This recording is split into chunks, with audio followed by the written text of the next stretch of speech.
February 2020. Markets are flying. Crypto is ripping. Screens are green everywhere. On a live stream, Dave Portnoy throws $500,000 into airline stocks and laughs. They have to go back up, right? 2 weeks later, the world shuts down. Planes stop flying. Airline stocks collapse. And Dave looks into the camera and says something painfully honest. Stocks only go up was a lie. Here's the uncomfortable part. Dave wasn't dumb. He had charts, news, data, internet, opinions, research. What he didn't have was protection from his own brain. Because the human brain, the same thing that built cities and split atoms, becomes a financial saboteur the moment money enters the picture. And this isn't a 2020 story. In 2024, more retail investors lost money than any year since the dot-com crash. Not because the economy imploded, not because information was missing, because people made the exact same psychological mistakes their grandparents made in 1929, their parents made in 2000, and that you might be making right now. The tools evolved, the mistakes didn't. Let's start somewhere simple. You're in a casino. You lose $200 at blackjack. The smart move is to walk away, but you don't. You stay. You double down. You try to win it back.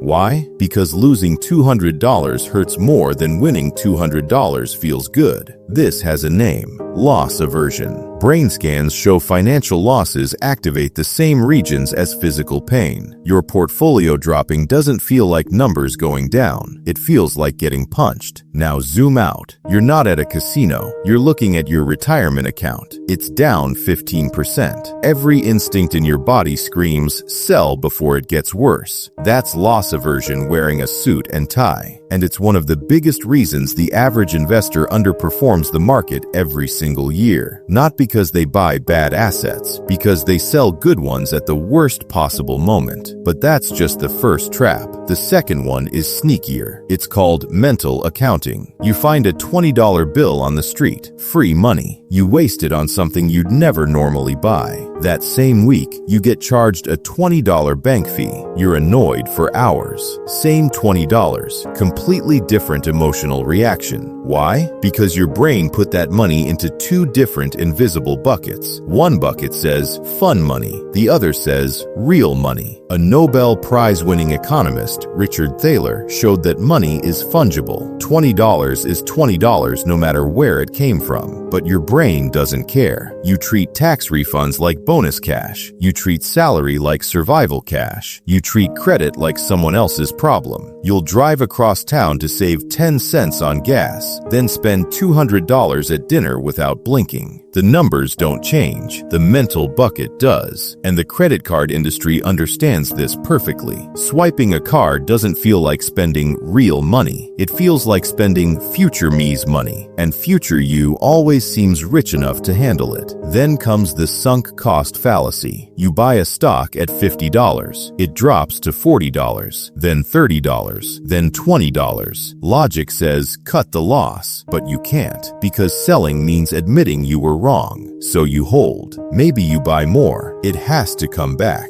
This isn't strategy. This is your ego negotiating with reality. Studies show even professional fund managers hold losing investments far longer than winning ones. These are people with research teams, data feeds, and decades of experience, and their brains still refuse to accept being wrong. It gets stranger. The same brain that refuses to sell losers loves to sell winners too early. You buy at $50. It goes to $60. You cash out, proud. But if it drops from $60 to $55, suddenly you feel like you're losing money, even though you're still up. So people lock in small gains and sit on catastrophic losses, exactly backwards from what works. Then there's social proof. When everyone around you is making money, your brain doesn't want to be the only one left out.